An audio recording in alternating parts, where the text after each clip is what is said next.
Planificar implica, definitivamente, primero, definir objetivos, es decir, saber qué queremos alcanzar. Una campaña política, en función del escenario que tenemos, va a tener un determinado objetivo. Hay veces que no necesariamente el objetivo es hacer que un candidato gane. ¿Por qué? Y porque las condiciones del contexto no lo favorecen. Pero podemos ponernos como objetivo lograr un resultado muy competitivo, porque con eso nos garantizamos posicionar a un candidato y en la próxima elección estar en condiciones de ganar. Una vez que definimos los objetivos, debemos tener claridad en cuanto a las metas. ¿Qué son las metas?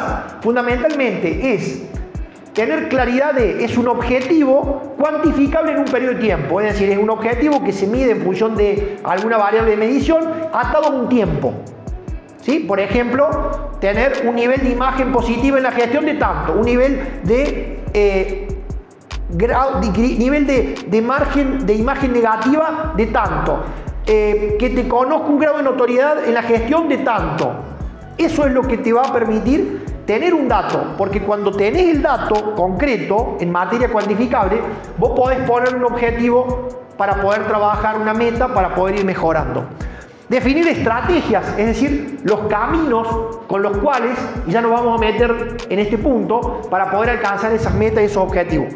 Y definir un plan táctico. El plan táctico es fundamentalmente responder estas preguntas. ¿Qué hacer? ¿Cómo hacerlo? ¿Cuándo hacerlo? ¿Dónde? ¿Por qué? ¿Para qué? ¿Hacia quiénes? ¿Y quién lo va a hacer? Esas son las preguntas que todo plan táctico lleva adelante. La organización implica definir una estructura de trabajo en la campaña. Toda campaña, para ser exitosa, necesita una estructura de campaña. Nos vamos a meter en este punto. Definir los procesos claves, porque todas las campañas, en función del contexto electoral, no es lo mismo hacer una campaña en Villa Tulumba, que hacer una campaña en Llanfunes, que hacer una campaña en Río Cuarto, totalmente distinto a hacer una campaña en Córdoba capital o una campaña en la ciudad como Cativo o Laguna Larga o Oliva. Son contextos distintos. Hay ciudades que tienen más características comunes, en donde el impacto de la campaña va a depender fundamentalmente de analizar ese contexto, tener información para llevar adelante las mejores tácticas y las mejores estrategias. Toda campaña necesita presupuestarse. Antes de arrancar una campaña, tengo que tener una idea de cuál va a ser el monto del presupuesto que voy a necesitar y conseguir los recursos de esa campaña. Una vez que consigo esos recursos dentro de lo que es la organización, debo asignar de manera eficiente esos recursos. No nos olvidemos que, como todo contexto organizacional, cuenta con recursos que siempre son escasos. El principio de la economía es la asignación eficiente de los recursos. En todo proceso organizacional siempre hay recursos, pero son limitados. Entonces, ¿cómo lo asignamos? ¿De qué manera? Utilizando las mejores herramientas de manera eficiente. Dirigir fundamentalmente implica tomar decisiones en la campaña, decisiones del día a día, y implica coordinar recursos de esa campaña, cómo se van a asignar, e imponer la agenda propia. Imponer la agenda propia significa que debo llevar la campaña, es decir, toda la estrategia de comunicación en vía de redes sociales como la del propio candidato, al terreno que le favorezca al candidato. Siempre la agenda de campaña tiene que ir al terreno donde el candidato tiene mayores fortalezas.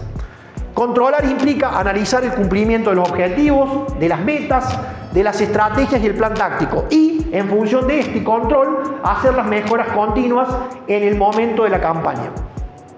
Bueno, Mauri, ahora decime cuáles son los factores claves para ganar una elección. ¿Qué tengo que hacer? Bueno, primero debo entender que una campaña política o una contienda electoral se gana siempre en las precampañas. ¿Qué me querés decir con esto, Mauri? Te quiero decir que en un contexto en el cual vos tengas que competir contra otro candidato que tenga un nivel de competitividad, no la vas a ganar en el día de la elección, la vas a ganar antes. Si no la ganaste antes, te va a costar mucho. Entonces, los procesos de pre-campaña son los procesos que arrancan de 1 año y medio a 1 año antes de fijar la fecha de elección.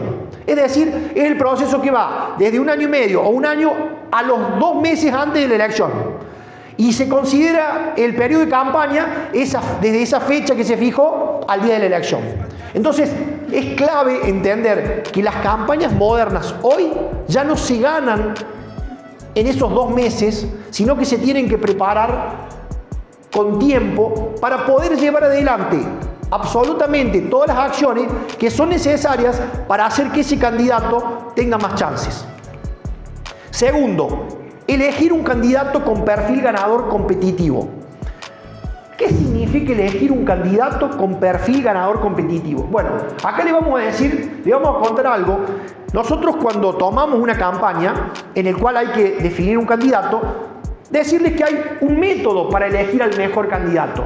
En primer lugar, deben saber que los hombres y mujeres de la salud y notarios arrancan siempre con ventaja, siempre. Solemos tener más empatía y cariño hacia los médicos, los odontólogos, los bioquímicos, los fisioterapeutas, kinesiólogos, psicopedagogos, nutricionistas, los psicólogos, los enfermeros, sin distinción de sexo y edad. ¿Por qué? Fundamentalmente porque estas personas de la salud tocan a las personas, tienen contacto directo. El tocar a una persona genera un nivel de empatía significativamente mayor a que si esto no sucede. También hay un respeto muy grande con el escribano o la escribana de ese pueblo o ciudad. Siempre que este escribano o escribana venga de una trayectoria, o en las localidades con el juez de paz, siempre que venga con una trayectoria de una familia de bien, de una muy buena reputación. ¿Nosotros qué hacemos en campaña?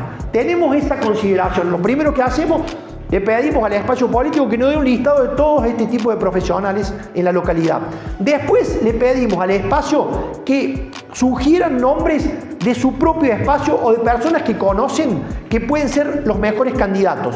Y después, además, hacemos una encuesta en la población en donde le preguntamos a las personas que nos sugieran nombres de quienes consideran ellos que pueden ser los mejores. A partir de tener esa base de datos, una vez que la tenemos, llevamos un método en función de una ponderación de variables y a partir de ese método medimos a cada uno, hacemos un tamizado para definir cuáles pueden ser los que más posibilidades tienes.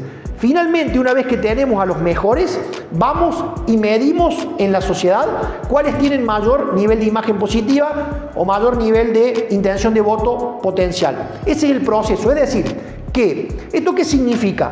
Que hoy para elegir un candidato existe un método científico, y ese método científico es el que se tiene que ir mejorando para tener más chances. Che, Mauri, ¿quiere decir que todo el mundo hace esto? No, pero así también están los resultados. Nosotros ¿qué decimos? Que cuando hay un método científico, un proceso, lo que hace es minimizar el margen de error. Al minimizar el margen de error, aumentan las chances electorales.